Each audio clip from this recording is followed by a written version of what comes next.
Yes, we are continuing weapons, as many of you have pointed out. I'm milking the movie, but y'all, I love to talk about the movie, so call it what you want, but here we are. We're talking about Weapons, which is the latest film from Zach Cregger. We uploaded that ending explained a couple of times already. Probably messed up the views and everything, but still, it was messing up. I had to re-upload it. Sorry. Let's get into now, what exactly is Gladys? What was her plan? And where did it all go wrong, right? So I do have another video where I want to go more in depth with Weapons because Zach Cregger has talked about more of the inspirations behind certain things, and I do want to talk more about that, but that's a whole other video. This video is solely dedicated to, I think, the villain of the summer in horror films, and that is Gladys. And Gladys is one of those characters that I think is not going to go away anytime soon. I definitely see Gladys becoming a part of pop culture in the conversation because I'm seeing the memes, I'm seeing all the things, and like, you know, anything today, if you get memeified, it's forever, and Gladys is already getting the meme treatment, so there's definitely something right there to look into where Zach Cregger goes next. But Gladys is the main antagonist in the film Weapons, and in Weapons we see that Gladys is trying to suck the life force out of anybody that she can come across. It starts off with Alex's parents, but Alex's parents aren't enough, right? She eventually tells Alex, you know what, I'm gonna let your parents go, maybe, or maybe I won't let them hurt each other or you, but what you have to do is you have to go out and you have to get me personal belongings from your classmates. So Gladys is a witch and she's able to use personal belongings to control people. We see that she also has a special tree that she brings with her, and that's one of the main things in the poster, which we discussed way back before the movie release, that these 4 items were going to be crucial to the film. In the poster we have a child running, which of course is the life force that Gladys needs. We have the tree, which is what she uses to control people and have them do whatever she wants them to do. We also have the bell, which is the sort of thing that gets the spells going, and we also of course have the can of soups, which is what keeps people alive while she uses their life force and brings it into her. So Gladys seemingly is part of Alex's life, his family, but I think that she definitely isn't. I feel like she is one of those like people that inserted themselves into the family, because it seems that Gladys is way older than what she is saying or implying to be, as she has a sort of way that she talks that kind of is like ancient, like she's talking in terms of like when the plague and things were around, and that's something that we see in the scene with her and Marcus. So Gladys could very well be a being that has been here for a bit and just comes off saying, oh, I'm your long lost aunt, like twice removed, whatever, right? And Gladys is trying to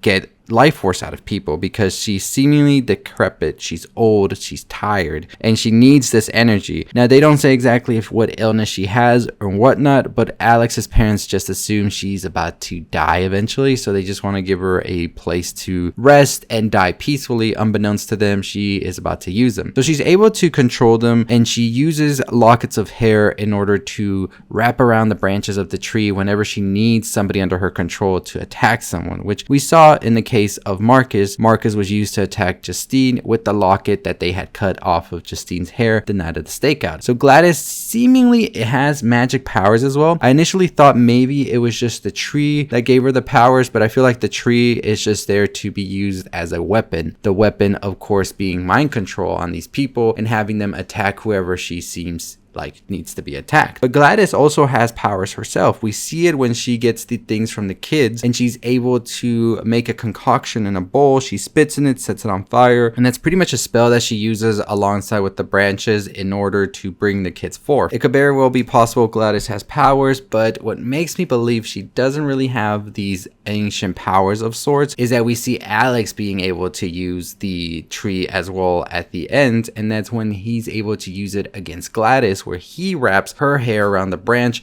and thus that makes the kids go and attack Gladys since they were under his control. And so she's not in control fully, right? It's the tree that has more of the powers, I feel. So Gladys pretty much is just an opportunist that found this tree and found the secret to basically living forever by sucking the life force out of other people. And at the end, we saw once she was killed, being torn limb by limb, that's when the spell eventually wore off and the kids sort of return to normal, and Alex's parents may return back to normal. Archer did go back to normal. So in that case, I think the longer you're under Gladys's spell, the more your mind gets broken, and that eventually leads you to maybe just stay in that catatonic state. Alex's parents are institutionalized, and who knows how long they will take to break out of it. The kids, after 2 years, are taking a bit longer to almost start talking. Some of them haven't even started talking, which I think really showcases just the power and the grip that this character Amy Madigan plays of Gladys had. And I think that really showcases just how horrible it is to think about anybody else in the past that has been put through this as well. Cregger says that the end of the film is almost like an autobiography of sorts for him. He says the last chapter of this movie is straight up autobiographical. That was my childhood. You live with an alcoholic parent, and there's the inversion of the dynamic. The child can become the caregiver. And he talks about Gladys being this foreign substance. He says this foreign substance comes in and it changes everyone's behavior. The house becomes a scary place. You can go to school and act like everything's cool, and then you come home and you hide from a zombie parent. That felt so real to me. So I want to talk more about that in the other video I'm going to do, but I think it just goes more to show about how Zach Cregger saw Amy Madigan's Gladys. When they asked him about Gladys a bit more and her origins, he had this to say: I don't know the answer, but I love that I don't know the answer. I don't need to know the answer. I just need to know that it's all possible. I presented Amy with 2 options of her origin story. I was like, you can pick one of these 2. They're very different options, and I was like, you do not have to tell me,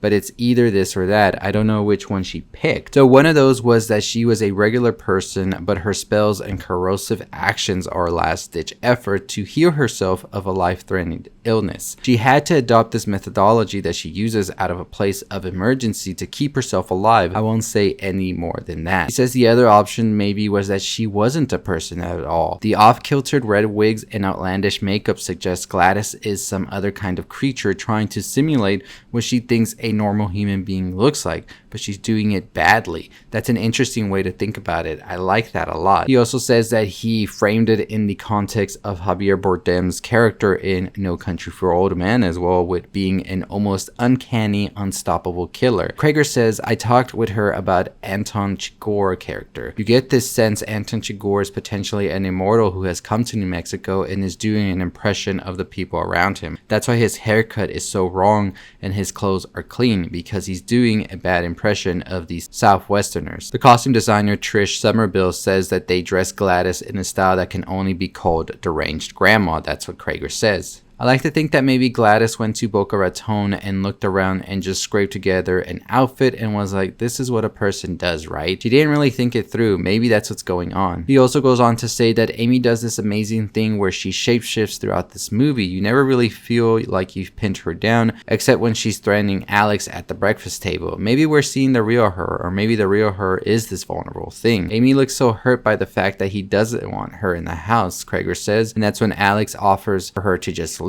I was like, is that the real her? And I think that that's such an interesting way for Cregger to talk about this character as well, because throughout the trailer, throughout the teasing, marketing, and all of that, that's a discussion we had on the channel here if you were following it. Who was this character and what exactly were they up to? We always knew something was wrong with them, right? Like they always were presented in a way like something's off here, but we don't tell you that exactly, right? And you know, I go back and forth after watching the film with wondering, is Amy Madigan's Gladys a real person, a old witch, a regular person that's living now today, or are they completely something else? Because they do have this sort of Freddy Krueger-esque style to them where they appear in people's dreams, and I thought that was an interesting concept that they were exploring there, because Archer, James, and Justine, we see this character appear in their dreams. And why else would they appear in the dreams? It's because they're feeding off of the hurt. They're feeding off of the negative energy that's surrounding the town and everything going on with them. And in a sense, they're sort of like an amalgamation of everything that's wrong with society and how it just continues to leech off at you. This character is a parasite, something that's covered throughout the whole movie from beginning to end, something they're learning about at school before the disappearance. It's continued on in the dream sequences. This is a character that's a parasite to the town. They're not stopping until they're completely done and have drained all of the life force out of the town. So I thought it was just an interesting way that Cregger presents this, but I'm going to talk talk more about the themes and stuff that Cregger's talking about with the alcoholism, as well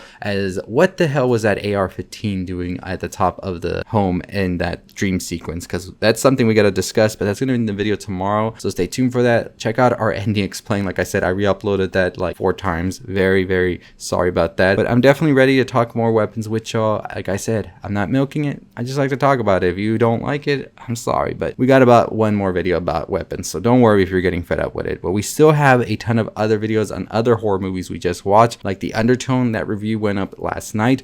My favorite horror movie of the year for sure right there. I do have a review for Strange Harvest, which I think is the eeriest horror movie you'll see all year, so stay tuned. But as always, hit that subscribe button and notification bell. 50,000 subscribers is our big summer goal. Let's get to it. As always, stay safe, stay positive.